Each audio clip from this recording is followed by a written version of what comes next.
Tik Tok is one of the first robots in literature. I mean, an overtly mechanical being who nonetheless interacts with human beings. There was another tradition of robots like Tales of Hoffmann, where you see somebody who looks human and it is revealed that they are robots, but physically they just look like a human being. So the gag is, oh no, that person was really a robot. Tik Tok is a robot from the word go, and then you learn how human he really is. That's that gag. So he was designed, as all the creatures were designed, to look like they look in the illustrations in the book. And he is a round ball with another round ball on top for the head, and little stick-like arms and little stick-like legs in the drawing. The only the only place where we had to compromise was in the legs. We couldn't make them stick-like.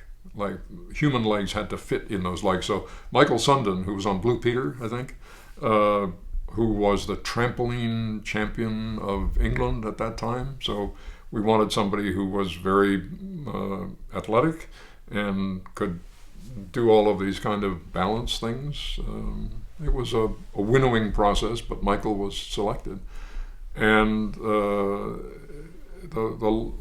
further away I get from making the film, the more incredible it is what he did, which is he would put his legs down into Tik Tok's legs, and then he would bend over so his head was looking through his legs, through his thighs, and then he would cross his arms this way to operate Tik Tok's arms, and then he would be looking at a video camera feed, a little, LCD chip this big that was inside Tik Tok, and that was Wi-Fi connected to another camera outside, not the film camera, but another one to the side, which was relaying that image to Michael. So Michael was upside down and left to right and looking at visually something that was this other point of view.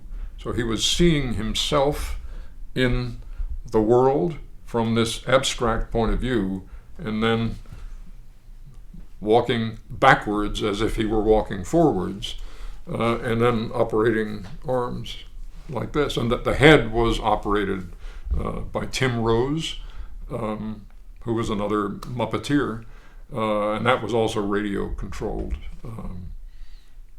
So the blinking of the eyes and the turning of the head and the mustache action was all radio controlled by somebody else. That's quite an achievement. Yeah. There was a limit to, there was somebody with a stopwatch in production because his limit was 2.5 minutes.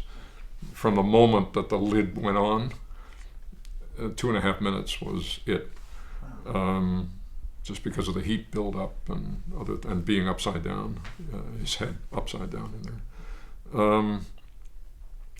there. But he got really good at it, which just shows you the plasticity of the human mind. Where you think trying to process that kind of information. I'm upside down, I'm backwards, and what I'm looking at is this other point of view, kind of like a dream point of view of yourself, where you dream, I am here, but I'm looking at myself there. And how do I interact with the people around me? But he could eventually, he could walk upstairs in this, which is in the film. So it's incredible.